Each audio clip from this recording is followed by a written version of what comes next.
আবার আসবি তো খেলতে? না রে, কাল হবে না, স্কুল ছুটির পর অন্য কাজ আছে। কি কাজ রে? কাল ঠাকুমার সাথে মেলায় যাব। ঠাকুমা আমাকে লাট্টু, জিলিপি, আচার সব কিনে দেবে বলেছে। ইস, কি মজা তোর। আর আমার ঠাকুমাকে দেখ, আমার ঠাকুমার কিপটেমির গল্প সারা পৃথিবী জানে।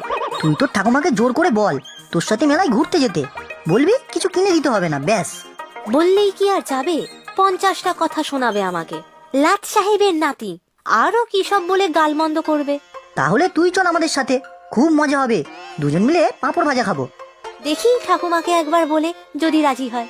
না হলে আমার যাওয়া হবে না, মা একা ছাড়বে না। বাবাও শহরে গেছে, না হলে বাবাকে বলতাম। ঠিক আছে, দেখ কি করবি। এখন আসি আমি, দেরি হলে মা বকবে। হ্যাঁ, আমিও যাব।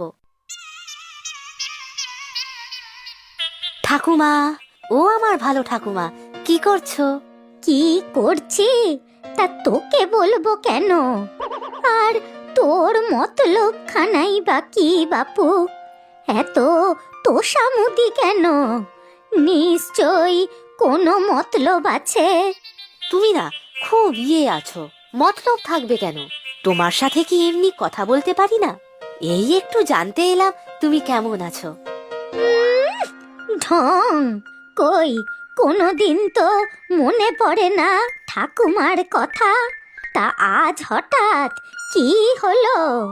বলি, এসব করে কিন্তু কিচ্ছু পাবি না, আগেই বলে দিলাম। কিছু চাইতে আমার বয়েই গেছে। বলছি, চলো না দুজনে মিলে বেড়াতে যাই, গ্রামের মাঠে মেলা বসেছে।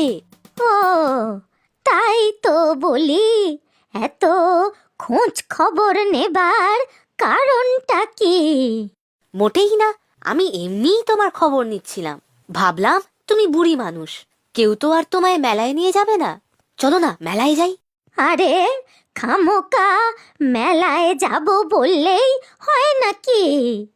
বেকার বেকার টাকা খরচ, আর এদিক ওদিক ঘুরে বেড়ানোর দরকারটাই বা কি? চলো না ঠাকুমা, মেলায় গিয়ে জিলেপি, আচার, পাঁপড় ভাজা খাবো। সর্বনাশ, এসব কিনতে কত টাকা খরচা হবে জানিস? তারপর ওই ধুলো মাখা জিলিপি, পচা কুলের আচার, এসব আবার কেউ খায় নাকি? আমার তো শাক সেদ্ধই ভালো। আর তোকে ওই পেছনের জঙ্গলের যে কুল গাছ আছে, ওই কুল গাছের নিচে যে কুল পড়ে থাকে